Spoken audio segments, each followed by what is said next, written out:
Okay, students, we're starting our last unit of study, which is going to be all about expressions and equations. And so to start that off, we're just going to review order of operations and make sure we all remember that when we're solving an expression, that's a long math problem that has a lot of steps, we have to make sure we solve in the correct order. We can't go in any order we want, otherwise every single one of us would get different answers. So you probably have learned this order. Some of us probably learned something like PEMDAS or please excuse my dear Aunt Sally. Those are okay, nothing wrong with those, except I really want to point out that there are not 6 steps. Some people think it's parentheses, exponents, then multiplication, then division, then addition, then subtraction. That's not necessarily true. There's only 4 steps. So we do parentheses first. Once we've done all the parentheses, then we look at exponents. Then here's the tricky part. If the problem has multiplication and division, we have to solve from left to right. So that means sometimes we are doing division before multiplication. That's where it gets a little tricky. Then our next step would be addition or subtraction. That means we have to again go from left to right. So every problem is different. Sometimes addition would come first. Sometimes subtraction would come first. So we just have to be really careful. And that's a common mistake that people make a lot, because they are remembering something like PEMDAS or please excuse my dear Aunt Sally, and they didn't really focus on the fact that there's only 4 steps, not 6. So we're going to really focus on that. So let's do an example together. So here's our first example.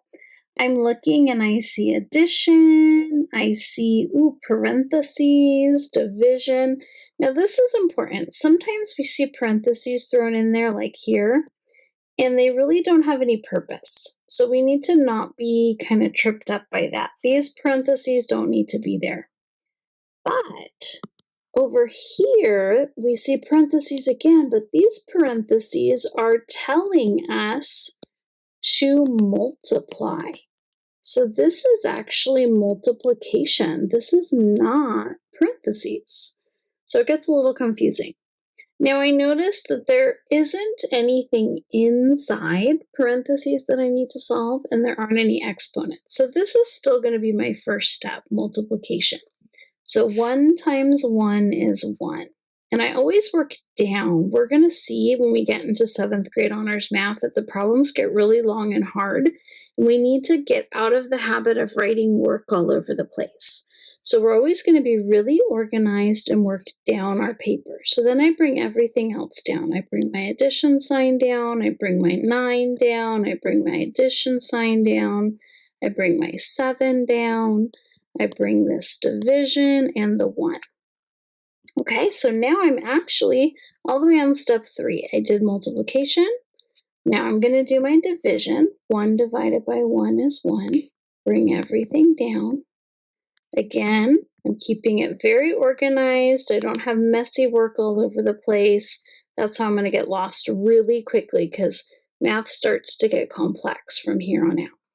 Now I have addition twice, so I just go left to right. 7 plus 9 is 16, and 16 plus 1 is 17. All right, let's look at another example. Now this time I have parentheses, and inside the parentheses I have an exponent and subtraction. So exponents come before subtraction. So remember, 2 to the 3rd, that means 2 times 2 times 2. So 2 times 2 is 4, and 4 times 4 is 8. Notice how I did my arithmetic, my scratch work off to the side. I didn't get it all mixed up underneath my problem. That would be very confusing.